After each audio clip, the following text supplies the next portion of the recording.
Hello, this is the lecture video for Module 2, Disaster Response by Citizens and Professionals for PSY 333E, Psychology of Disaster and Climate Change at the University of Maine at Augusta.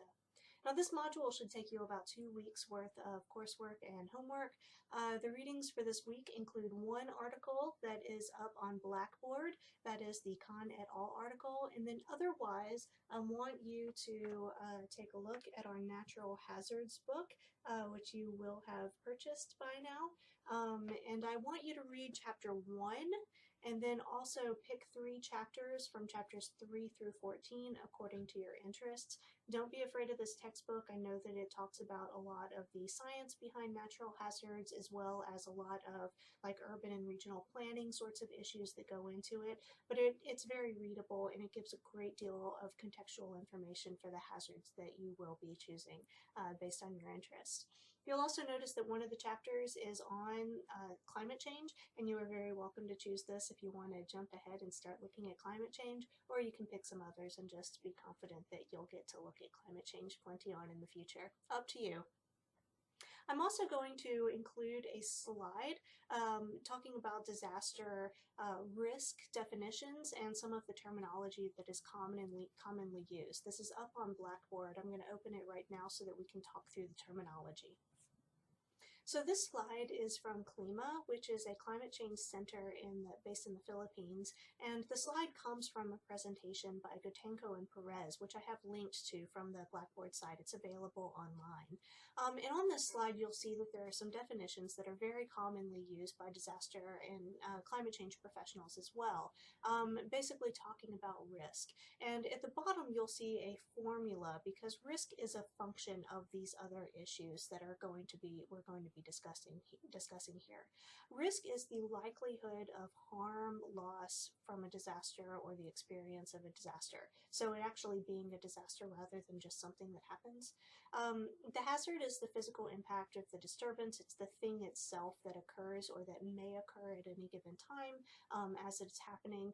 Our exposure is the how much we are affected by the hazard itself, right? So someone who is like right at the epicenter of an earthquake is going to have much higher exposure than someone who's far away.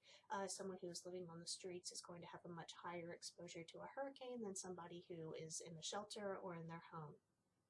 Vulnerability then is the lack of capacity for a community to prepare or for an individual to prepare, to absorb, recover from the hazard. And a lot of times we talk about a disaster as when communities become overwhelmed by the event, the hazard itself, to the extent that they have to call in for greater resources from another area or from a greater region. So for example, when a state declares a disaster, they're asking for federal assistance. When a country declares a disaster, they're asking for international assistance. And so risk is a function of the hazard itself times the exposure times the vulnerability, but then it's divided by the adaptive capacity. And that's often what disaster management professionals are seeking to improve. We know that hazards are going to come. We know that some people are going to be exposed to them. We know that some are going to be vulnerable to this disaster, and sometimes it's going to overwhelm our capacities. However, disaster management professionals want to improve these capacities so that when the hazard strikes, we are less exposed and less vulnerable to it, and therefore have less risk of harm from this disaster. So the topics that we're discussing this week, first of all, the human dimensions of disaster. These are the ways that humans interact with disaster. So for example, if there is a massive landslide in Bangor and it kills hundreds of people, that's a disaster. Yeah, that has had disastrous effects on the community, and by any definition that we use within these fields, that would be a disaster. If there's a same landslide of the same magnitude and scope, but it's out in the middle of nowhere, nobody's impacted, nobody's affected, nobody even knows that it happened for like a week after it happened, that's not a disaster even though it's the same event.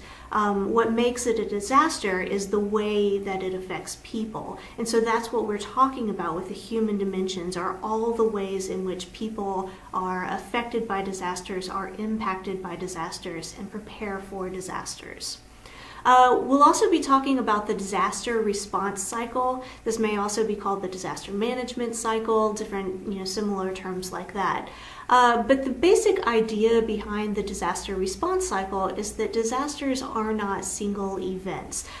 They happen again and again in society, and societies have to deal with them multiple times over time.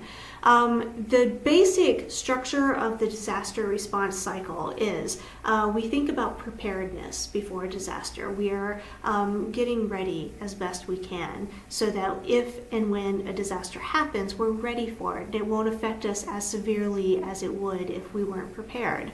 Then the disaster strikes, and then we move into the response phase. We have to respond to what is happening. Well, over a period of time, that initial response, just do whatever we can in order to get through, begins to fade into the recovery phase, where we are trying to pick up the pieces, put society back together, put our lives back together, and move on. But part of that recovery phase is going to, again, move back into preparedness for the next time a disaster hits, so that we're not impacted the same way.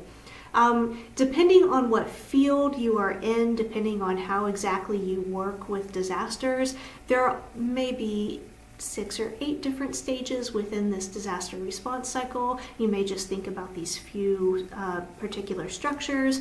You may, in your job, focus very narrowly on that first day of response after a disaster. And so you can come up with like 8 different stages that even just happen within that immediate response of a disaster. So there's a lot of variation. The stages may overlap. Different people may be experiencing different impacts, different things at different stages. Multiple stages can happen at once even. For example, there's a volcano on the big island of Hawaii, Kilauea, that has been erupting for 30 years. And some people lost their homes in the 80s. They've rebuilt, they've moved on with their lives since then, and a few months ago a town was wiped out by the lava flow. So different people are in different stages within this ongoing disaster. The disaster striking has been this stage that has spanned 30 years.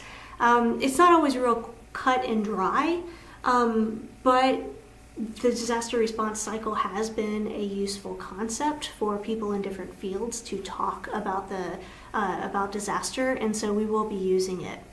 Now, within the readings themselves, I want you to keep in mind that, first of all, again, don't read these readings like you read a textbook. You are trying to absorb knowledge. You are not trying to learn every single detail of everything that you will be reading. The point of these readings is to start getting an overview of what disasters are in human society. By the time you finish these readings, you'll have heard a lot of the same terms and concepts over and over again, so you'll be learning what they mean and how they're used, and be able to use them yourselves accurately as a disaster professional would. But also in disaster and climate change fields, we necessarily have to work with people who come from other disciplines.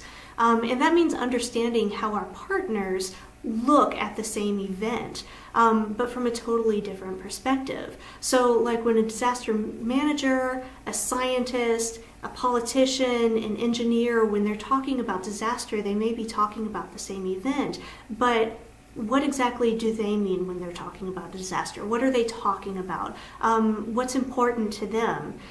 After all these readings, you'll have a good sense of the vocabulary we use, but you'll also have a good introduction to the scope of what we're talking about in this very broad human dimensions of disaster. And you'll be able to talk about it in terms, or you'll be able to understand it in terms that are used by these different fields as well. Now, first we have our Khan et al. That is the one that is uploaded in Blackboard. There are a lot of vocabulary and terms, introducing the disaster management cycle, talking about disasters versus hazards, risk, vulnerability, capacities, a lot of these terms that we use so that you can learn how they use them. But this is specifically from the point of view of disaster managers. Disaster managers, their job is to think within this disaster response cycle. They think about disaster from the point of view of society. They think about society from the point of view of disasters. It is always the way that it interacts. And this article is actually, it's brief. It gives you a very good, quick introduction of how the vocabulary is used, and also to the disaster response cycle in general as used by disaster managers. Then we have the Keller and Blodgett. This is the Natural Hazards book, Chapter 1, Introduction to Natural Hazards. It is another introduction to the vocabulary and the concepts of natural disasters, but this time it's talking from a scientific and engineering standpoint. Don't be afraid, it's actually not as scary as it sounds. This is a very readable book. I've quite enjoyed it. But it does go into some of the scientific explanations for the how and the why disasters happen. This is not a science class, remember. We do need to have a baseline understanding of the science of disasters in order to understand this field, in order to work in this field. But when I'm out working, I will always defer to the scientist when we're talking about the science, and they will always defer to me when talking about psychology. We need to understand each other's perspective. We need to have a baseline understanding of each other's knowledge, but keep in mind where our own expertise lies. So this is our baseline introduction to the science and engineering standpoint. Finally, I have you picking 3 chapters in natural hazards. I know that's kind of a lot, but these chapters cover different types of disaster events, including scientific overviews as well as case studies of the human dimensions, the human experiences of disasters. So pick 3 according to your interests, what strikes your fancy. And remember that we're trying to develop a broad understanding of disasters, and particularly the human dimensions of disasters for our purposes within psychology. You don't have to memorize every detail once again, and instead you should be looking to learn what you can and make note of things that you might want to reference back later. I would encourage you as you're reading these chapters to really focus on and be thinking to yourself about that formula for risk that we saw in the slideshow. Consider each type of hazard.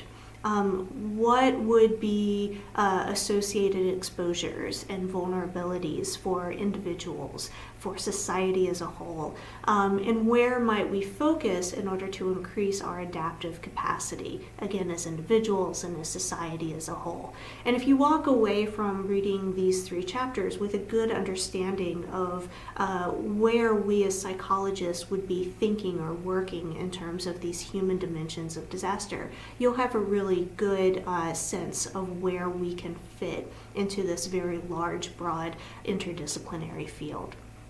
Now, your assignments for this module are number 1, the reading reflection as always. And the questions that I have for you here are 1, describe the disaster management cycle as discussed in Kahn et al. 2, describe at least 5 human dimensions of disasters. Basically, what are 5 ways in which disasters, these kind of physical, natural hazards that we're discussing in this book, intersect with humans? And again, cite the authors appropriately. And describe 3 specific hazards that you chose. Which chapters did you read? Why were you interested in them? First of all, I'm interested in that. But tell me what causes these hazards. Why do they happen? What happens when there are people there? There are a number of ways that you can interpret this question, and I want you to interpret this question. What happens when there are people there? So next we have applying the terminology to a real life scenario. So you have been exposed to an awful lot of terminology within Module 2 and also Module 1 for that matter about hazards, about disasters, and about vulnerability. So I want you to take the disaster that you chose for Module 1 and tell me about it. What was the hazard, or what were the hazards? Because oftentimes they compound on each other. What were the human or social vulnerabilities? Why was this a disaster? Why did it overwhelm resources, or why did had things come from this hazard having occurred? And then, to the best of your ability, recount what happened at each point in the disaster management cycle, and tell me what you see reported was going on at these different points. Um, and that will be all for this module. Let me know if you have any questions, and I hope to hear from you soon.